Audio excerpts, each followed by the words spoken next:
Hello, everyone, and welcome to Tuesdays with Suzanne. Tuesdays with Suzanne.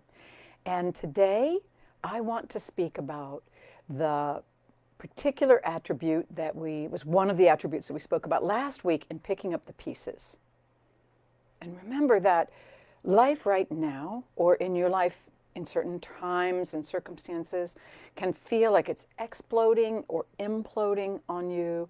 There are many stressors in the world around us today, from school shootings to wars that are unjust, to racism, to sexism, people taking away other people's rights, all kinds of things going on outside that are honestly, when you feel them, when you feel into them, they're difficult to hold. Yeah. And particularly if there's something going on in your own life that may be exploding or imploding. I've spoken with several friends recently, and they have family members who are unstable emotionally, or due to addictions, or due to health issues, but dealing with them day after day after day, with the level of up and down, or the unknown of when it's going to go off next, can be very, very exhausting. And sometimes when you're a healthcare person or you care deeply about the people around you, which is most of us, thank goodness, it becomes hard to stay present in those circumstances. Yes, because they are depleting. They're naturally depleting. And that's a fact of life. So one of the things I want to talk about today is the attribute of commitment to your own process, your own health and well-being. Whatever it takes for you to maintain your sense of being an oasis of calm within yourself, so that you can return to the connection in whatever form you're having to be connected in a way that is less depleting for you. Certain circumstances will always be depleting. It's the way it goes. It's natural, it's human for that to occur. However, it does not have to be constantly depleting to the nervous system. Okay, so let's talk about that for a moment. We've done a lot of grounding and filling in the past.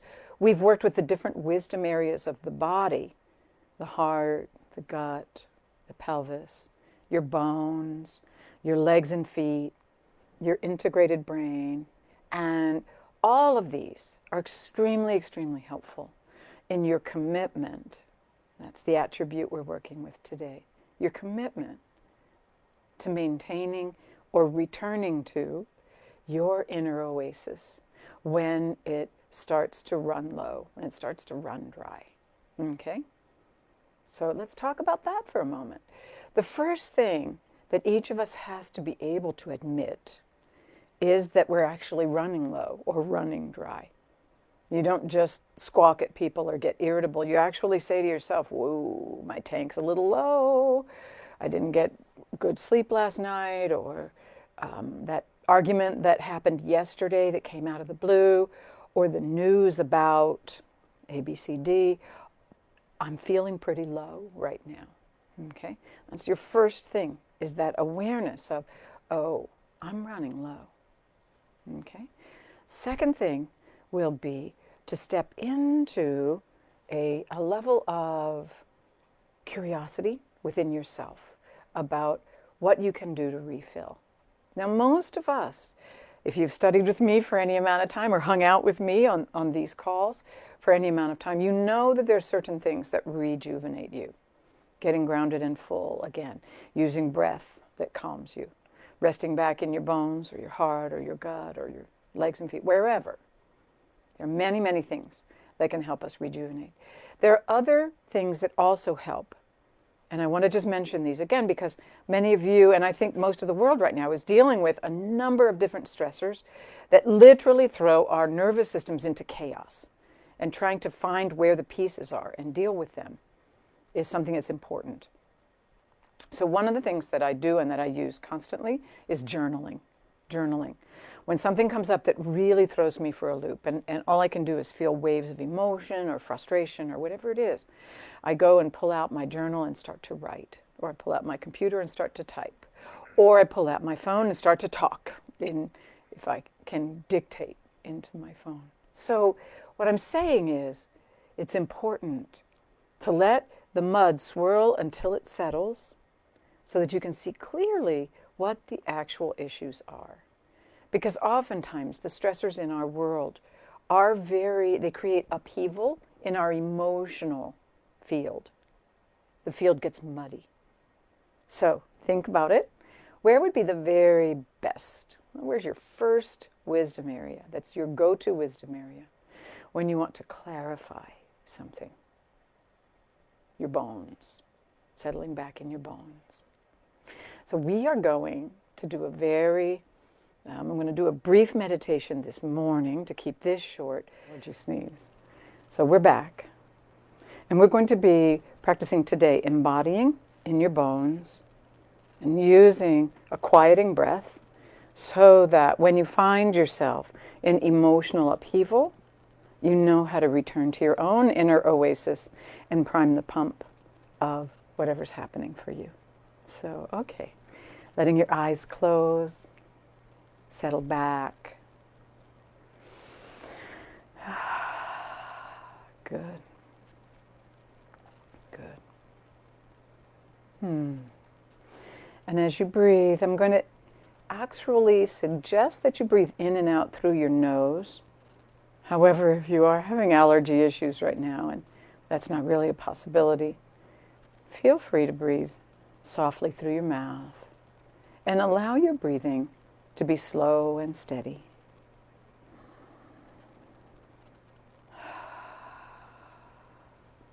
Inhaling and exhaling at a pace that feels good to you.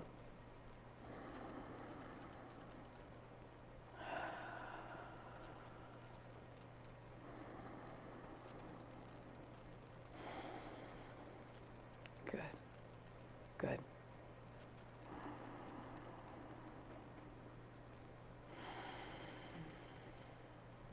And as you breathe, inviting your curiosity, your awareness and your curiosity to lead you from the point where the breath enters your nostrils, noticing the sensations of it as it travels through your sinuses, moves on down into your throat,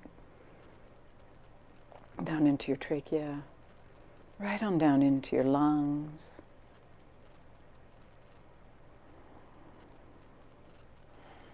And feeling the rise and fall of your chest as you breathe. The rise and fall of your belly. What are the sensations of that?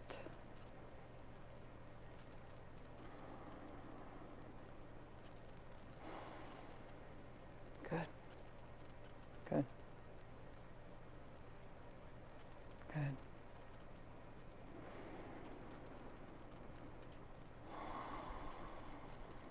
Yeah. And allowing yourself to begin to explore deeper, deeper, deeper in your body. So if you're feeling your heart and the rise and fall of your chest and your lungs, allow yourself to drop right on back into your bones, the bones of your spine, those big, sturdy bones that rest behind your heart, all of the organs of your torso. They support the basket of your ribs, your sternum. Yeah. Sturdiest form of connective tissue in the body is our bones. And you and I, when you're ready, can enter that inner sanctum of your bones. And I think of it as a metaphoric temple or a sacred space where you can enter. It's sturdy. It's quieter than the busyness of your lungs and your heart and your cardiovascular flow and all of that. It's quieter. I think of our bones as being like the trees of our bodies.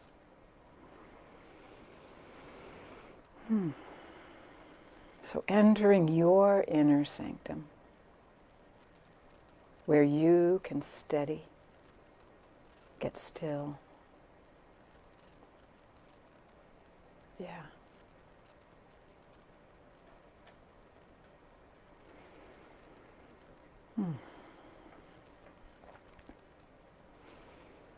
For me, in my mind's eye, I have a chair there that I rest in. It's a comfortable chair. It's very supportive of me and my body. Why don't you find a place in your inner sanctum that works for you and allow yourself to simply settle there?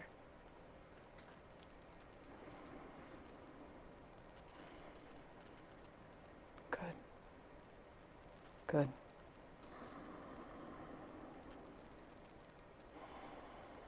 Continuing to breathe.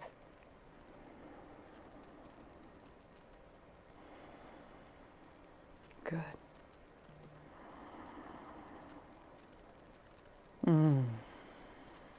Settling deeper and deeper. Steadying yourself in the midst of the storm of your life.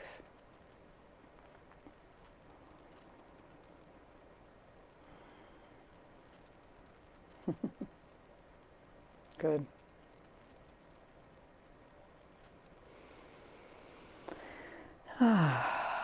And as things begin to get steady for you, remember your commitment to returning here on a regular basis, because this place offers you a tremendous amount of support, a tremendous amount of steadiness, clarity, and the ability to stay present with what is. Yeah. Continuing to breathe. Inhaling and exhaling.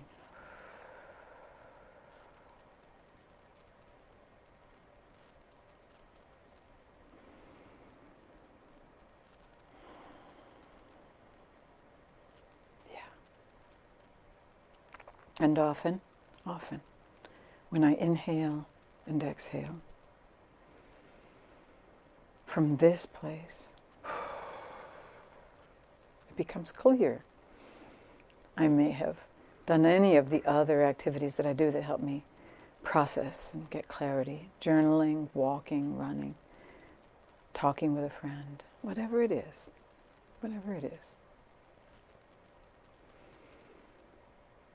Clarity begins to arrive at the door of your inner temple.